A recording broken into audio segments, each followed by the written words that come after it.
Hey guys, welcome back to my channel. আজকে এই ভিডিওতে আমি তোমাদেরকে এএনএম জিএনএম এন্ট্রান্স এক্সাম 2025 নিয়ে খুবই ইম্পর্টেন্ট একটা কথা বলতে চাই, যেটা তোমাদের প্রত্যেকের কাজে লাগবে।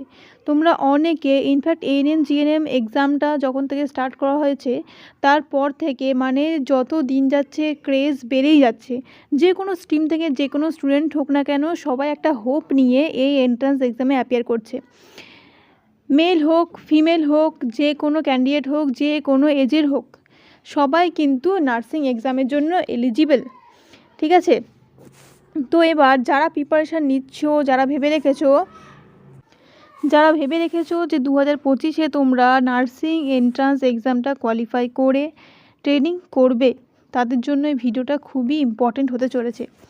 দেখো, যখন তোমরা ভেবেই নিয়েছো যে 2025-এর এএনএম জিএনএম এন্ট্রান্সটা তোমরা দেবে, তার জন্য সেই রকমভাবে প্রিপারেশনও তোমাদের শুরু করে দেওয়া উচিত প্রত্যেকের। কারণ ফর্ম ফিল আপ হওয়ার পর তোমরা কিন্তু খুবই কম সময় পাবে, 3 থেকে 4 মাস মাত্র। আর এখন যে অনুযায়ী কোয়েশ্চেন আসছে, তোমরা দেখবে ক্লাস 9 বা ক্লাস 10 শুধুমাত্র যদি তোমরা থরলি বুক ফলো করো, তোমরা কিন্তু যে নলেজটা সেখান থেকে পাবে সেটার থ্রু তোমরা কিন্তু এন্ট্রান্সে চান্স পাবে, এরকম কিন্তু গ্যারান্টি দেওয়া যাবে না। কারণ এখন যে কোয়েশ্চেনগুলো আসছে, কনসেপচুয়াল কোয়েশ্চেন অনেক বেশি আসছে। আর এখন নাম্বারের ভিত্তিতে যেহেতু হচ্ছে না, এন্ট্রান্স এক্সামের যে নাম্বারটা তোমরা দেখছো, হয়তো আগেরবারে কাউন্সিলিংয়ে যারা করেছো বা দেখিয়েছো যারা, জানবে যে এখন যদি তোমরা এএনএম হোক জিএনএম হোক চান্স পেতে চাও এবং তুমি যদি জেনারেল ক্যান্ডিডেট হয়ে থাকো, তো 80+ না পেয়ে কিন্তু এখানে কোনো কথা হবে না।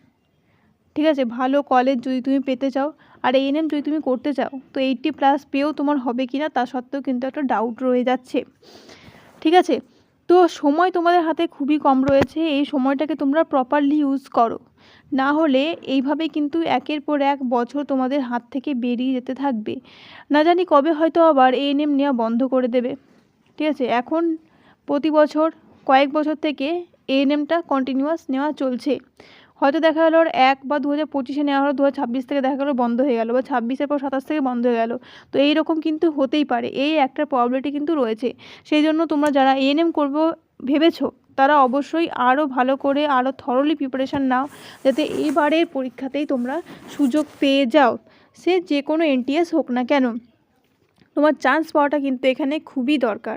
কারণ এখন গভর্নমেন্ট জব, তোমরা বুঝতেই পারছো যা অবস্থা, এখন একটা গভর্নমেন্ট জব পাওয়া মানে তোমার ট্যালেন্ট রয়েছে মানেই যে তুমি গভর্নমেন্ট জব পেয়ে যাবে। তুমি 2 বছর ধরে প্রিপারেশান নিচ্ছ, 3 বছর ধরে প্রিপারেশান নিচ্ছ, তার মানে এই নয় যে তুমি এইবারে পেয়েই যাবে। ঠিক আছে, এক তো পরীক্ষা কেমন হলো সেটা ডিপেন্ড করছেই, তার সাথে আরও অনেক ব্যাপার ডিপেন্ড করছে, সেটা তোমাদের সাথে আমি আগের ভিডিওতে শেয়ার করেছিলাম। তো এখানে যতটা পারো তোমরা নিজেদের এফর্টটা কিন্তু দাও। না হলে একবার যদি এই সুযোগটা তোমাদের হাত থেকে এবারে চলে যায়, নেক্সট টাইম তোমরা এই সুযোগটা কবে পাবে, এই নেম আবার কবে নেওয়া হবে, তার কিন্তু কোনো গ্যারেন্টি নেই। তখন আর রিগ্রেট করেও কোনো লাভ হবে না। এখন তোমার কাছে সময় হয়তো রয়েছে, কিন্তু সেই সময়টাকে তুমি প্রপারলি ইউজ করছো না। ফোন দেখছো, রিলস দেখছো, ঘুরে বেড়াচ্ছো, এনজয় করছো, লাইফ এনজয় করছো, সব করছো, এভরিথিং ইজ ওকে। বাট 24 আওয়ারের মধ্যে, এই 24 আওয়ার সারাটা দিনের মধ্যে অ্যাটলিস্ট 3 to 4 আওয়ার্স তোমার অবশ্যই স্টাডি করা উচিত for the upcoming entrance exam. না হলে কিন্তু দেখো, তোমার সাথে এখন যারাই রয়েছে, তোমার বন্ধুবান্ধব হোক, যে কেউ, ঠিক আছে, যাদের সাথে তুমি এখন রয়েছো, যখন তুমি এন্ট্রান্স এক্সাম যদি কোয়ালিফাই করতে না পারো, ঠিক আছে, তখনও তোমার কাছে সব কিছুই থাকবে, তোমার কাছে ফোনও থাকবে, ফোনে নেটও থাকবে, তোমার আশেপাশে বন্ধুবান্ধবও থাকবে, কিন্তু এখন যে মেন্টালিটিটা তোমার রয়েছে সেটা কিন্তু তখন আর তোমার থাকবে না। এই সময়টাকে প্রপারলি ইউজ করো। ফোন, আমাদের প্রত্যেকের কাছে এখন স্মার্টফোন রয়েছে, নতুন বই থাকুক বা না থাকুক, হাতে স্মার্টফোন কিন্তু আমাদের প্রত্যেকের রয়েছে। আর এখানে ইউটিউবে তুমি যত যা কিছুর ভিডিও চাও, তুমি গুগলে যত যা কোয়েশ্চেন দাও, ঠিক আছে, তোমাকে সমস্ত কিছু আনসার কিন্তু প্রোভাইড করে দেওয়া হবে। এবার সেটা ডিপেন্ড করছে আমাদের ওপর, আমরা জিনিসটাকে কেমনভাবে ইউটিলাইজ করছি, পজিটিভলি ইউটিলাইজ করছি নাকি নেগেটিভলি ইউটিলাইজ করছি। তোমার টাইম ম্যানেজ কিন্তু তোমাকেই করতে হবে। ঠিক আছে, তোমার টাইম ম্যানেজ, তোমার ডাটা ম্যানেজ, ফোনে যে ডাটাটা তুমি দিয়েছো সেটা তুমি নাচ গানের রিলস দেখে সেটাকে নষ্ট করবে, নাকি নিজের পড়ার কোনো কোয়েশ্চেন। অ্যাটলিস্ট তোমাদের প্রত্যেক দিন লাইফ সায়েন্স হোক, ফিজিক্যাল সায়েন্স হোক, প্রত্যেকটা সাবজেক্ট থেকে কিছু না কিছু কোয়েশ্চেন কিন্তু তোমাদের অবশ্যই পড়া উচিত। ঠিক আছে, যারা পরীক্ষা দেবে তাদের কাছে PYQ প্রিভিয়াস ইয়ার্সের যে কোয়েশ্চেনগুলো রয়েছে তার প্রিন্ট আউট অবশ্যই থাকা উচিত, ভীষণ ভীষণ জরুরি PYQ এর প্রিন্ট আউটটা। আরও বলি, সঙ্গে তোমাদের টেক্সট বুক অবশ্যই তোমাদের প্রত্যেকে থাকতে হবে। ইংলিশ বলো, জিকে বলো বা ম্যাথ বলো। অনেকেই তোমার রয়েছে ফিজিক্যাল সায়েন্স আর ম্যাথকে তোমরা খুব ভয় পাও এবং এই দুটো জিনিসকে তোমরা প্রপারলি পড়ো না বা কম পড়ো। কিন্তু তোমাদের আমি একটা জিনিস বলি, যে জিনিসটা তুমি বুঝতে কম পারছো বা যেটাতে তোমার ক্যাচ কম রয়েছে সেই জিনিসটা কিন্তু তোমাকে আরও বেশি করে পড়তে হবে। ফিজিক্যাল সায়েন্স পড়তে ভালো লাগে না বা ফিজিক্যাল সায়েন্স পড়তে কঠিন লাগে, ম্যাথ কঠিন লাগে, এবং তার জন্য তুমি যদি এই জিনিসটাকে পুরোপুরি ছেড়ে দাও তাহলে তোমার হাত থেকে কিন্তু অনেক কটা নাম্বার চলে যাবে। ঠিক আছে, যে জিনিসটা ভালো লাগে না, যে জিনিসটা কঠিন লাগছে, সেটাকে সহজ করার একটাই মাত্র উপায় রয়েছে, সেটা হচ্ছে সেই জিনিসটাকে আরও বেশি করে পড়া। হয়তো 1 ঘন্টা পড়ে তোমার যে জিনিসটা ফিজিক্যাল সায়েন্সে তুমি বুঝতে পারলে না, তুমি সেটাকে 1 ঘন্টা করেই 2 থেকে 3, 4, 5 দিন পড়ো। ঠিক আছে, যদি তাও না হয় 10 দিন পড়ো, তোমার সেই জিনিসটা তুমি বুঝতে বাধ্য। ঠিক আছে, ম্যাথের যে কোশ্চেনটা তুমি সলভ করতে পারছো না বা সলভ করতে গিয়ে তোমার কোথাও আটকে যাচ্ছে, সেই সেম ম্যাথটা তুমি 10 বার করো, তুমি দেখবে তুমি নিজেই সেই ম্যাথের বিভিন্ন স্টেপস জাম্প করে তুমি অন্য স্টেপে চলে যাচ্ছ। তো সবই কিন্তু নির্ভর করে প্র্যাকটিসের ওপর, আর সেই প্র্যাকটিসের জন্য তোমাদের দিতে হবে টাইম, যে টাইমটা তোমরা ইউটিলাইজ করছো ফোনের মধ্যে।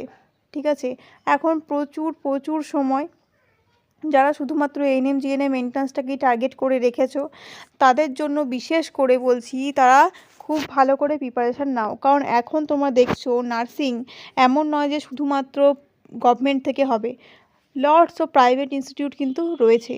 তো তুমি গভর্নমেন্টের জন্য এখন ট্রাই করছো ঠিক আছে, বাট অনেকেই যারা প্রাইভেট থেকে করছে তাদের সাথেও তোমার কিন্তু কম্পিটিশান হবে। কখন? যখন তুমি স্টাফ নার্সের জন্য বা যখন তুমি CHO পোস্টের জন্য বা যখন তুমি জয়েনের জন্য অ্যাপ্লাই করবে সেই সময়। তো সেই সময়টা প্রিপারেশান কিন্তু তোমাকে এখন থেকে নিতে হবে, নাহলে তুমি কিন্তু আজ থেকে 3 বছর পর গিয়ে ওই জায়গায় গিয়ে তুমি পিছিয়ে যাবে। তোমাদের সঙ্গে একই ব্যাচে পাশ করেছে হয়তো তোমরা 75 জন কোনো ইনস্টিটিউট থেকে পাশ করে থাকো, হয়তো দেখা গেল 60 জন পেলো আর 15 জন হয়তো প্যানেলের নাম এলো না। কেন এলো না? কারণ ওই 3 বছর সে ভালো করে পড়েনি বা টাইমটাকে ইউটিলাইজ করেনি। ঠিক আছে, একটা তুমি NTS পেয়ে গেলে মানেই যে তোমার একদম চাকরি শিওর হলো তা নয়। আমি বারবার বলেছি এটা তোমাদের, যে এটা হচ্ছে একটা ট্রেনিং, নট আ জব। ঠিক আছে, এটা তোমরা পড়াশোনা করতে গেছো এখানে, আর সেইখান থেকে যে তুমি শিখেছো সেই স্কিলটা তোমার আর সেই নাম্বারটা তোমার কাজে লাগবে কখন? যখন তোমার জয়েনিংয়ের সময় ইন্টারভিউ হবে। ঠিক আছে, সেই সময়। তো সেই কাজটা তোমার কিন্তু এখন থেকে নিজেকে পেশেন্স, নিজের মধ্যে কনফিডেন্স, এই সমস্ত কিছু নিয়ে কিন্তু এগিয়ে যেতে হবে। আদারওয়াইজ আজ থেকে 3 বছর পর কিন্তু তুমি পিছিয়ে যাবে। ঠিক আছে, তো যে সময়টা তোমরা নষ্ট করছো, যেভাবেই নষ্ট করছো সেটা করো না। কারণ সব কিছুকে তুমি ফিরিয়ে আনতে পারবে, সব কিছুকে তুমি আটকাতে পারবে, বাট জলের স্রোতকেও তুমি আটকে দিতে পারবে, কিন্তু সময়কে তুমি আটকাতে পারবে না। যে সময়টা তুমি নষ্ট করেছো, তুমি লক্ষ কোটি টাকা খরচ করেও সেই সময়টাকে আর কোনো দিন ফিরিয়ে আনতে পারবে না। তাই জন্য সময়টাকে নষ্ট করো না। পৃথিবীতে সব থেকে শক্তিশালী যদি কোনো জিনিস হয়ে থাকে তাহলে সেটা সময়। যে সময়কে প্রপারলি ইউজ করবে, নিজের জন্য কাজে লাগাবে, তাকে সাফল্য পেতে কেউ আটকাতে পারবে না। আর যদি সময়টা তুমি নষ্ট করো তাহলে এমন কেউ নেই যে তোমাকে সফলতা এনে দেবে। ঠিক আছে, আর যে কোনো পরীক্ষায় পাশ করার জন্য একটাই উপায়, তোমাকে হার্ডওয়ার্ক করতে হবে। ঠিক আছে, কনসিস্টেন্টলি তোমায় কিন্তু হার্ডওয়ার্ক করতে হবে, আদারওয়াইজ আর কোনো উপায় নেই। তুমি দেখবে তোমার সামনে থেকে হয়তো কেউ পড়াশোনায় ভালো ছিল না, সে এগিয়ে গেল। সে কিন্তু এমনি এমনি এগিয়ে যায়নি, সে নিজের দিন রাত এক করে পরিশ্রম করে তার ফল হিসেবে সে কিন্তু এগিয়ে গেছে। তুমি ভাবছো যে তুমি নাম্বার বেশি পেয়েছো বা অন্য কোনো কারণে তুমি হয়তো সবসময় এগিয়ে থাকবে, কিন্তু না। সময় সময় কিন্তু নিজের পদক্ষেপ পাল্টাতে হয়। ঠিক আছে, তুমি যখন তোমার নাম্বার বেশি আছে তখন নাম্বার বেশি আছে, কিন্তু এখন তোমাকে এন্ট্রান্সের জন্য পড়তে হবে। আর যদি তুমি সেটা ঠিক মতো না করো তাহলে সময়টা কিন্তু তোমারই লস হবে। হয়তো পরের বার তুমি, এবারে হয়তো কোশ্চেন সহজ ছিল কিন্তু তোমার প্রিপারেশান ভালো না থাকার জন্য তুমি পেলে না, পরেরবার হয়তো প্রিপারেশান ভালো রয়েছে, কোয়েশ্চেন দেখা গেলো কঠিন হয়ে গেল, তাহলে সেই সময় তোমার যে রিগ্রেটটা হবে, সেই রিগ্রেটের 1%ও কিন্তু অন্য কেউ উপভোগ করবে না। সেটা শুধুমাত্র তোমাকে উপভোগ করতে হবে, তার ফল শুধুমাত্র তুমি পাবে। আর সেটা তুমি অন্য কাউকে কিছু বলতেও পারবে না, কারণ তুমি নিজে তোমার সময় নষ্ট করেছো, তার দায়ী কিন্তু কেউ হবে না। সেই জন্য বলছি, যারা যারা প্রিপারেশান নিচ্ছ দিন রাত এক করে, আর মাত্র 4 থেকে 5 মাস সময় রয়েছে, ফর্ম ফিল আপ হলেই কিন্তু দেখতে দেখতে পরীক্ষা চলে আসবে। আর সেই মাত্র ওই কটা মিনিটের মধ্যে ডিসাইড হয়ে যাবে কে চান্স পাবে আর কে চান্স পাবে না। মাত্র 115 নম্বরের পরীক্ষা। তার জন্য নিজেকে এখন থেকে প্রিপেয়ার করো, কোনো রকমের সময় নষ্ট করো না। সময় নষ্ট করলে তার ফল কিন্তু তোমাকে সারা জীবন পশ্চাতাপে ভুগতে হবে। ঠিক আছে? তো ভালো করে প্রিপারেশান নাও এবং ভালো করে পরীক্ষা দাও।